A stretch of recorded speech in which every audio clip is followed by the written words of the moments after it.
place to be.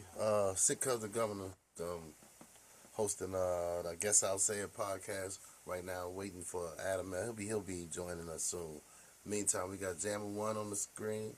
We also got D Skills. We also got my man Rod the Blizz in the building. You know what I'm saying? And also was up Talib. But I forget the name we going by. But he's always off the grid. You know what I'm saying? Mm. We changed one thing. All right. Well, what's up with you though? What's up with you? What's up with everybody? Good, good. Can't Well, complain. Good. dude, all Yep. is well, man. Another episode talking about what we talking about today? Hip hop, how it's affecting the community. Yeah, hip hop and social media, has it helped the community or has it been detrimental to the community? Yeah. Yeah, to what extent has rap music and social media provided healing, awareness, support for the trauma within Black communities and what challenges and negative aspects has it aided? Anybody want to kick that off? Man, if you just look That at was the deep. headlines alone, a lot of it looks bad. But if you actually look under the surface, I think you see that there's a lot of positivity that went into it. Like if you think about the generation prior to, a lot of people got a lot of inspiration. Think about when Wu Tang and all that came out. A lot of people have come out listening to that, and a lot of PhDs to this day talk about this is what I listened to when I was coming up and I was studying. So a lot of it had a good way of providing the application. A lot of people jumped into. I knew people that jumped into just reading, learning how to read a lot, getting to the dictionary, learning a lot because they wanted to be able to say something when it came to the rhyme. So I think it had a lot of a very positive impact. But then I think the powers that be wanted to jump into it and provide that influence. You know what I mean? Yeah. I think it filled the vacuum for definitely for our community in terms of like a a communication channel, a broadcast channel, and like it carried things that mainstream media wasn't gonna carry for us. Told our stories where, mainstream media wasn't gonna carry. But like yeah, like you said, Gov, once corporate media and they got involved, that changed a lot of that for the worse in some cases. What you think happened once social media and everything kicked in?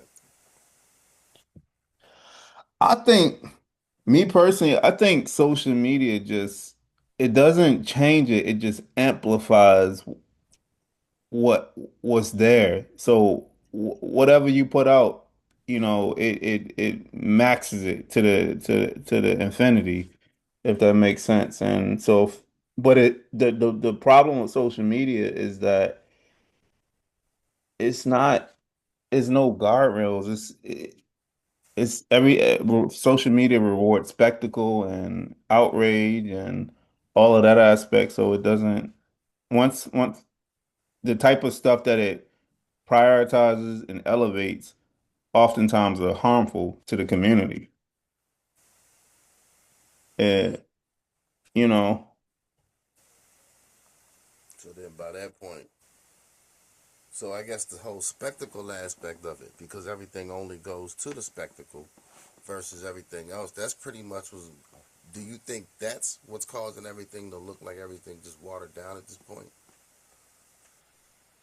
uh, maybe.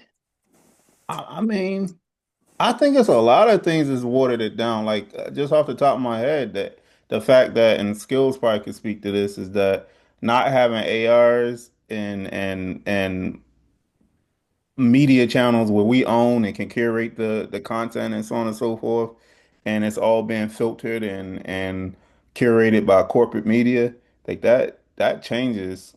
Like at least at one point in time, we were the judges of whether what got through, and now it's anything gets through, and the streaming platforms have amplified that to the max degree as well. Like anybody could put music online, anybody could put videos online. Mm, Oh, Adam L. Sir. that's right. Skills. What you? I agree with you. I think that, you know, I think that there's two sides to this, right? Like you can go around and for the most part avoid gatekeeping, right? Because in certain circumstances, there's good gatekeeping and there's bad gatekeeping, right? And you can get around that and you can create your own community. You can find a community much faster online, right? But that means that also means that a lot of things get through that probably shouldn't get through. You feel me? Just Right. because a lot of people are into something or a lot of people like something doesn't necessarily mean that it's positive. It doesn't mean that it's good either. You know what I'm saying? Like, and I also think that social media has, and in conjunction with rap music, and I'm not going to say hip hop because I feel like hip hop is the culture and I feel like rap is the music. I feel like the the combination of rap music and social media has really lit a fire on and like proliferated a lot of negative stereotypes about our people. You know what I mean? And then like a lot of like black trauma gets advertised and marketed, and it's just kind of foul how our culture gets exploited and the rate at which our culture gets exploited online and in music. You know what I mean? Yeah. So I think that it's mainly been negative from a social media aspect. I think that there are positive artists, but they don't really get the push, and they don't really get like the help from the algorithm as much as um like a drill artist or an artist that primarily makes music for the club. You get what I'm saying? And and look, the other thing I would add, and just man, is kind of Y- straight, slightly Y'all, reframing. y'all can hear me, right? Yes, Yeah. sir. I'm sorry. The other One of the other things that I notice about our hip hop is like a lot of times, if you look at how a lot of bad, let me just take it on like a religion aspect. If you listen to a lot of music, a lot of theology and negative stuff is smuggled in. You won't even realize that you're absorbing it. Like there's a lot of things like if you just listen to the songs, it has a theological undercurrent, like from all different types of sects, and a lot of it gets absorbed into mainstream culture, and people don't even realize that they were like some of the words like word is bond and stuff like that comes from five percenters and so on and so forth. Not saying that's a negative thing, but most people don't realize where that comes from, but it's all in hip hop. You know what I mean? It's all around hip hop, and uh, sometimes that can be a negative thing, not on a 5% thing, but like that could be a negative thing if we're just absorbing things downstream and we're not critically thinking about it. Um, No, I and agree with I, you on that. I don't mean to cut your wisdom, you feel me? yeah, you good. But like that is a real thing. Without the 5% nation, there would be no hip hop. A lot of the terms and a lot of the slang that people use within the culture of hip hop comes from that culture. You know what I mean? And that is a fact. But I just feel like in general, there's a lot of things that are being snuck in hip hop. You feel me? There's a lot of beliefs and not just religious beliefs, but cultural beliefs. There's a lot of things that were unacceptable or deemed that were Right. once seen as unacceptable that have now been normalized through music and through social media. You get what I'm saying? So Yeah. it's like, but we in an era now where people are emphasizing vibes over lyricism. Yeah. Feel me? So it's like, what do you expect if niggas is talking about they don't care about the bars, they just care about the beat. So you going two step to I hate niggas because they got a good beat? Yeah.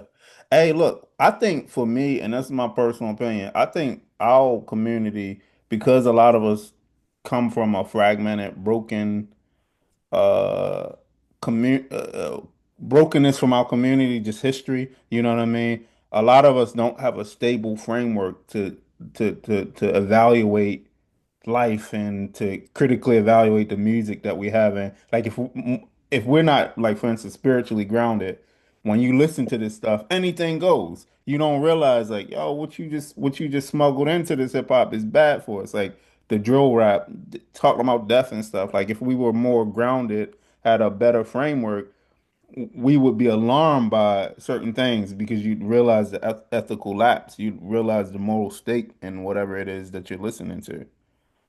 But because a lot of us don't have that, it just it just goes. This is. If you like it, I love it. And I don't know, that's can be harmful. Rob the Blizz, what's up, baby? Peace, brother. How are you? Not much. You came to see your man get demolished, right? You're willing to take the stand and fight for lost cause, and shame That's on what you you. call it. Shame That's what on you you. call it. You're from New York. Shame on you. That Shame on you. doesn't mean that I'm biased. Well, we will not Right, have and he's not biasness biased because today. he's not from Brooklyn or from I Queens. know, He's but not biased. I got you. But here's the thing. You brought him on the stand as a witness, so that counts as biasness to me. All right? He hasn't agreed. See, I talked to you about that. I didn't talk to him about whether he was going to touch the stand or not. I just wanted him to be here to hear some of the stuff that gets said. Oh, so he's not a star witness. We haven't talked about that yet. You feel me? That's an A and B conversation. We got. I'm gonna see my way out of it. All right, that's what's up. Skills Mega, what's good, baby? Yo, peace. Assalamu alaikum. Wa alaikum salam.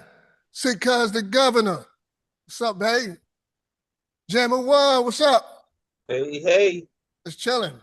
It look like, is it cold up there? Y'all got on hoodies and everything, man. It's a nice day. It's a little chilly where I'm at. Okay, that's that northern style, man. Y'all look cold in August, bro. Nah, it's man. Not one day. I had the suit on, but it was becoming too much. It was becoming too much. Oh yeah. That's right. You supposed to bought your Undertaker suit. Your I had the lawyer suit on. They can attest to it. I had the suit on. That's what's up. You're gonna need to put that back on because you're gonna have to carry the ashes, but it's all good. I want to stay off topic. What we talking about? The internet and music. I mean, the internet and black culture and how it's affecting the community and stuff like that. Yeah, what you think? What you think about it? Let's go deeper than that. Let's take music out of the equation. That's part of the battle. Let's take music out of the equation. Let's look at things from the internet. To me, is a heighten of what's already been here. What I mean by that, killing's been going on, drugs been going on, all the vices and evils that we deem in society been going on. The internet just heightened it. You get what I'm saying? Think about it. Take away the internet today. Let's say we don't have the internet. Would it still be people acting a fool out there? Would it still be viral moments taking place without the internet? For sure. You know, we lived in the 90s. It was a viral moment on the block. The block was the viral moment. Like the whole neighborhood knew Lil JoJo got knocked out. You know what I'm saying? And if it wasn't viral enough, they knew it was Baltimore on the other side of town. You know? So we been had, these type of we've been had these type of vices and issues going on. It's just the internet just heightened it and made it more easy accessible. Right? So when you're dealing with problems with like pornography, things you shouldn't see, I do think that what makes the internet problematic, that certain things that you can shield yourself from and your kids is more easy accessible. You get what I'm saying? Like nowadays you can see how a whale give birth.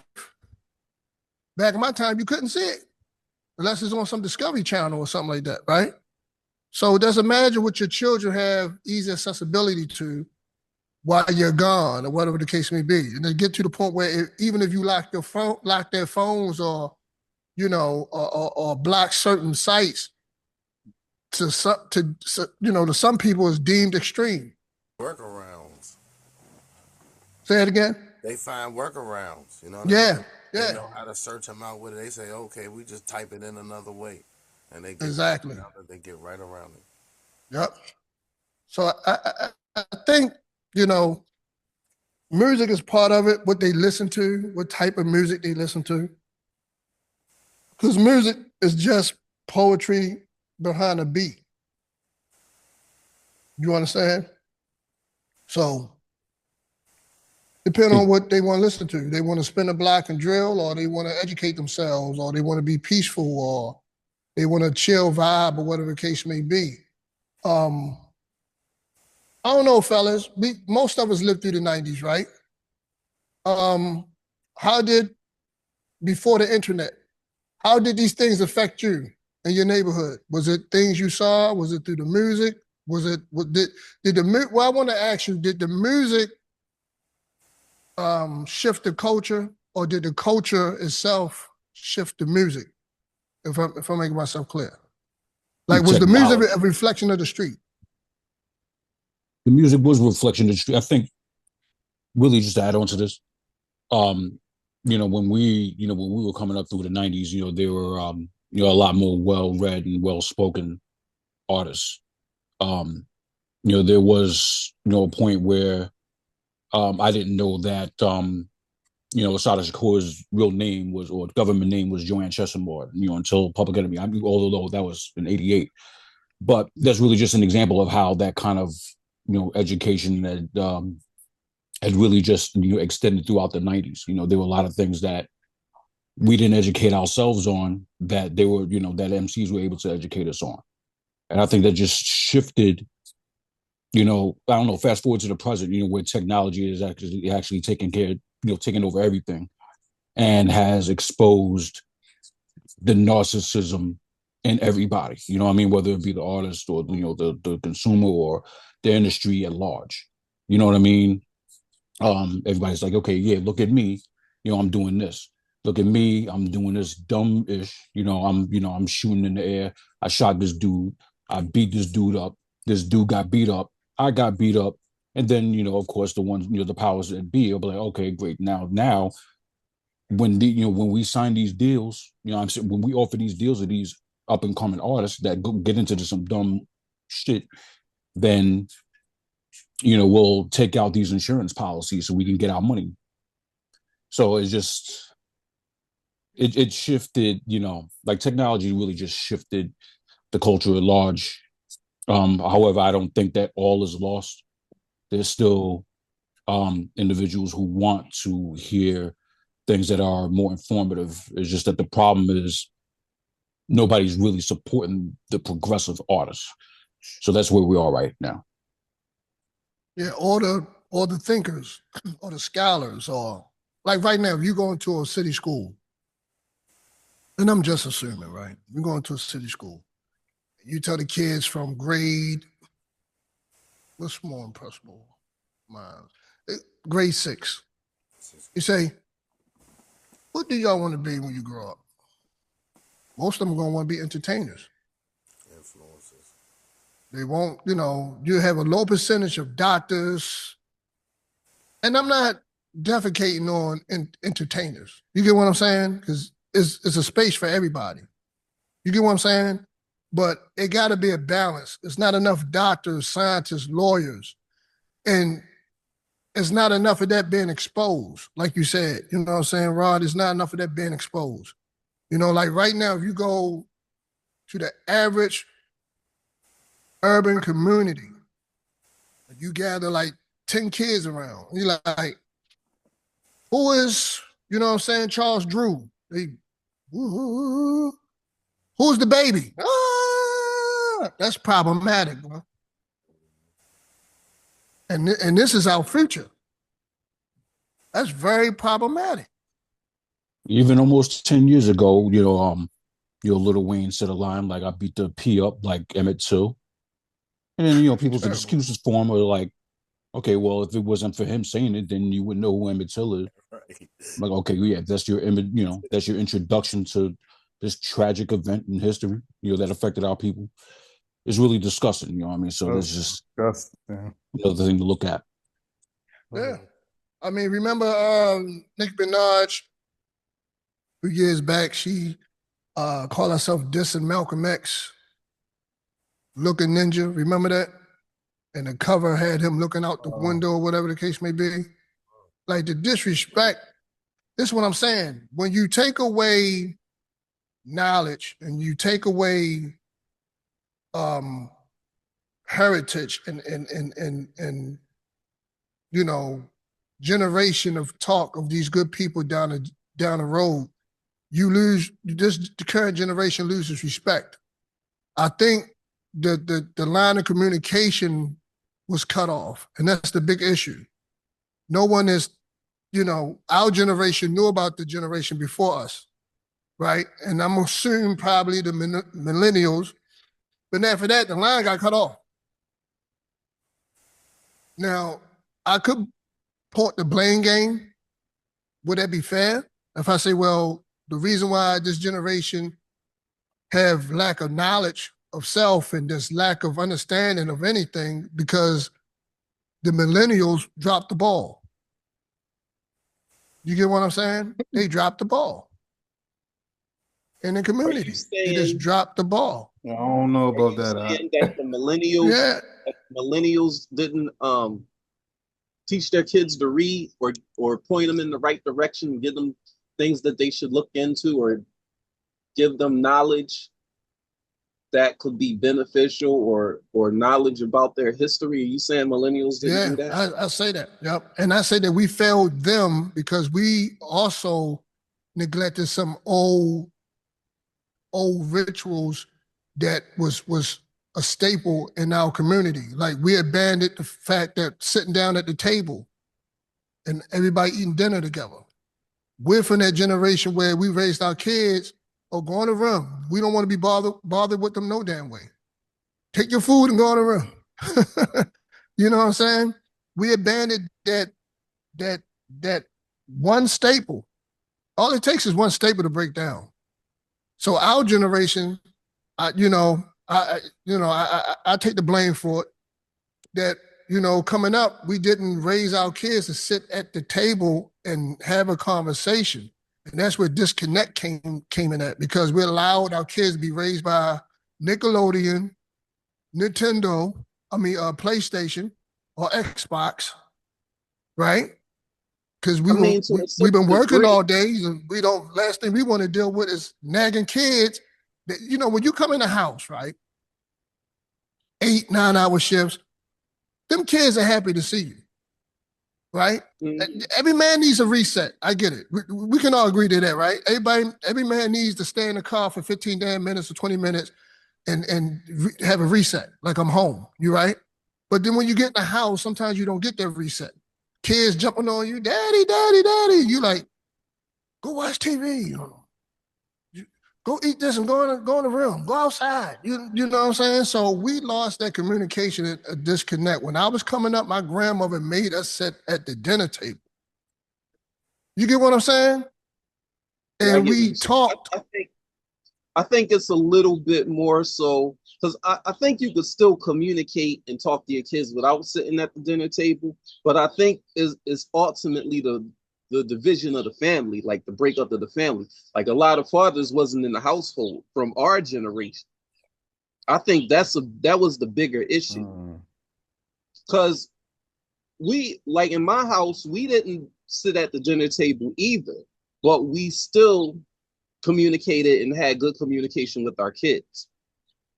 So I think it's more so about fathers just not being, I'm not going to say it, they didn't want to, but you know how it is with relationship dynamics.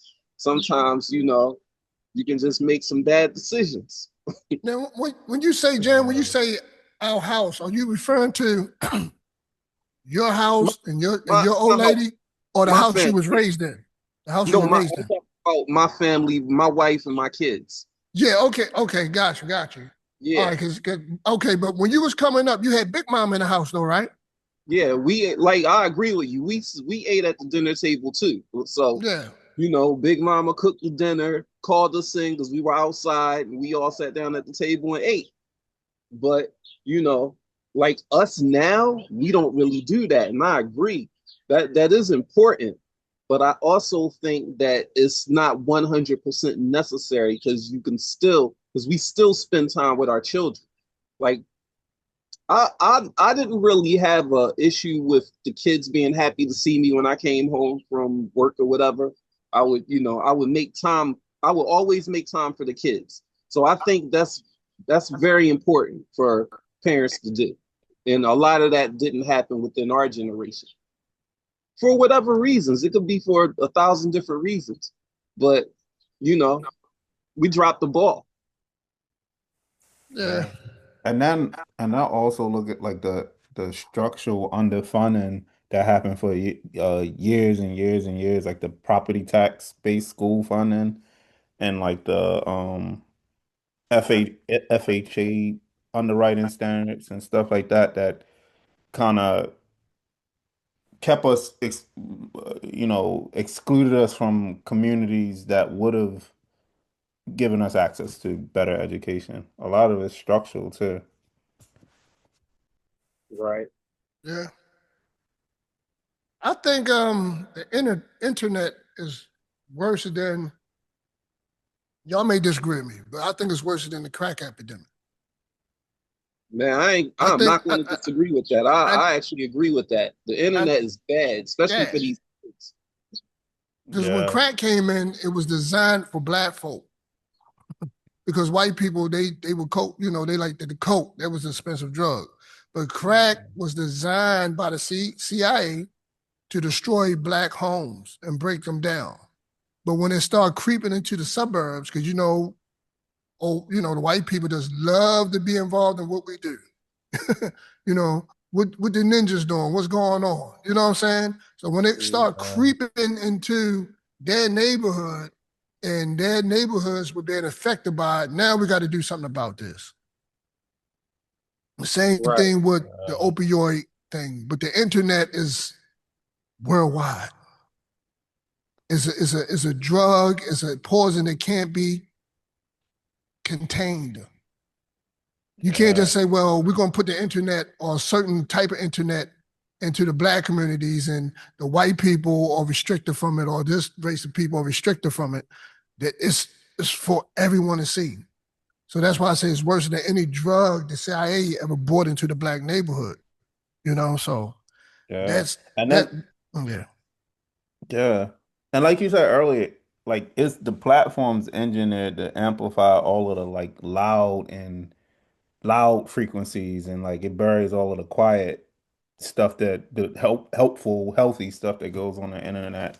Like you'll see the fights and the trauma and spectacle and outrage before you see like the really healthy stuff, like people talking about, you know, what happened, trauma that happened in the black community or spirituality or stuff like that. And then the other thing about the internet is things happen so fast that it like that feed is made to make you forget. So the truth can't, even if there was, you know, truth that was on the internet, it can't be maintained with fast cycles and death scrolling and all of the other stuff that if goes your on. algorithm is messed up, then everything else messed up. Everything else messed That's up. the truth. You can always tell by how somebody, their thought process is, right? By just looking at their algorithm. Real talk. Yeah. You can tell how a person's thought process is by just scrolling on their algorithm, going on their channel and just going on their page and looking. You get what I'm saying? And sometimes you got to get a reset. We all men here, you know, like, damn, big booty this, big booty that, shaking this, shaking that, hip hop this, death trap that. Reset. And you got to reset. Right, but when you're a parent, like you have to monitor these things very closely, you know, especially when it comes to your children. There should be, you know, better examples that, you know, we should actually look to follow. Like for instance, like I saw this video with Destiny Jones being interviewed, and I forgot the name of the performer or whatever, but that's Nas' daughter. So Destiny was talking about how, like just her response to Nas' song "Daughters" and the kind of father he was. Like he was an avid reader, had her, just reading, a bunch of things, just educating her on a bunch of things to the point where she had an argument with her third grade teacher because Jesus wasn't white. You know what I mean? So as a parent, we're the first teachers. We're doing a bad job if we're going to be letting the internet dictate exactly how they're being educated. Because Brain food is the most important food that anybody can consume, and then it can either be bad, it could be really be detrimental to your mental health, or it could be good, depending on what you're willing to expose your child to. So those things must be thoroughly and carefully monitored, if you're a parent. That's facts. Because Bob said there's a war going on outside, and that's the truth. Because think about it, man. You got to watch what you intake. It's deeper than just pork now, man. It's deeper than just actual swine. They got food that's made with that gelatin in it that causes the same effect. You get what I'm saying? It's deeper than that. You got to educate your diet, educate yourself on your diet. Your body is the most important thing. Your body breakdown, you're no good. Like you said, if your brain is deteriorating, then you're no good. You got to watch what you eat, watch what you see. All these things must be monitored, and all these things takes discipline.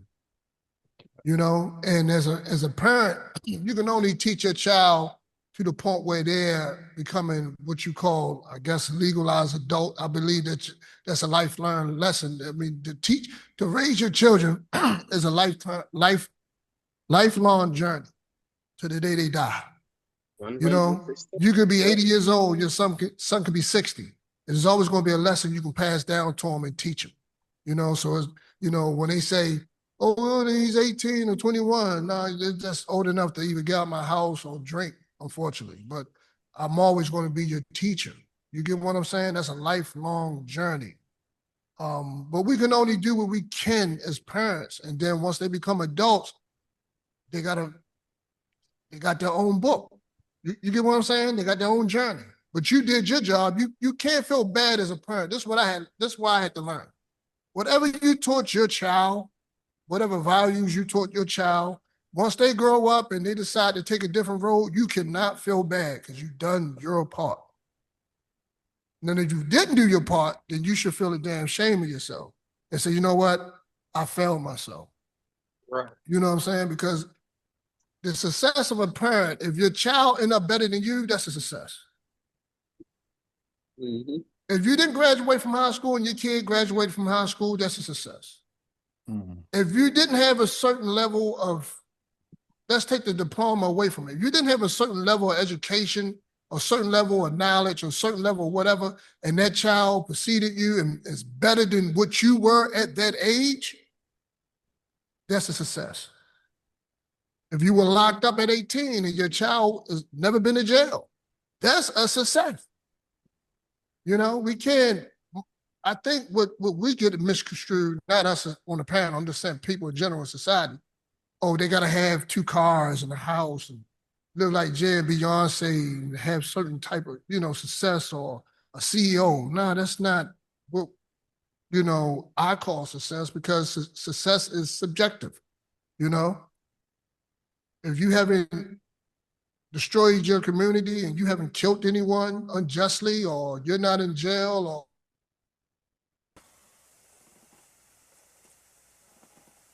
no. So what's the next topic, man, before we go to court? Because I know everybody waiting, and Skills, he's shaking in his boots right now. Skills, stop texting me. Stop texting me. Man. Stop texting. Skills, Lies. stop texting me, man. Stop texting me, man. We going on with this, all right? I ain't text you in hours, Lord.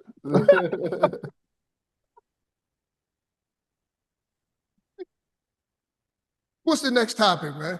Before we get to the grand finale. That Kendrick Lamar is dropping an album this summer. Yeah, allegedly. That's what many industry insiders are saying, is that he's planning to drop an album before the summer ends. Uh-oh. You know what I mean? Try to pour some fire on the ice, man. Yeah. You know what, man? The industry is so, I'm sorry. Go. No, I was gonna say, that man ain't thinking about Iceman. He already won. No, Iceman insignificant. No, he Adam Hill don't Iceman. think he won. No, he didn't. Again, victory is subjective, Here we man. go, yo. You said in the song, we was talking about this earlier. You said in the song on That Shit Ill Part 2, you said more L's than that Aubrey nigga. So yeah, which, that don't mean which way is it? that don't mean he took an L from Kendrick though. All right, okay, here we go. All right. Who did he take an L from then? Who did he take an L from then? Push your T. Push your T. Who was the Grim Reaper he was talking about? Push your T. Pusha T is not the Grim Reaper. And that's just wordplay, man. You know, that don't mean he took an L. You know, But don't mean you he took an said L. he took a. All right. No, y'all right on that, man. Yeah, y'all so it right. was already admitted. Yeah, no, not the Nas thing. No. Not Not the nobody Nas was, thing. nobody was talking about Nas. Nobody was talking I about will that. Talking prove about the without a Kendrick- shadow of a Kendrick. doubt. Y'all want to go to trial now? Yeah, we might as well. That's the heavyweight fight. Okay, all right. So who's the judges? We have Gov, Bizzle, Jam. Bizzle still here? Yeah, he is. Sure. I'm here. Wagwan. And we got Rod, but I don't know if he's going to take the stand or not. If he take the stand, then he can't be a judge. That's the rules. No, he don't have to take the stand unless he want to. You want to take the stand, Rod, or you want to, or you would rather be in the jury? I'll be in the jury. Okay. All right, word. Because if Okay. he took the stand, I'm going to cross-examine him. I'd be ready for that too. I already had my game plan. I already had it. You know? Make it good, brother. Oh, man. Okay. So this is the rules of engagement as far as the judges of the panel. There could be no biasness. Everything is based on facts and what can be presented. Everything is based on information, what can be presented as facts. Agreed? Great. All right.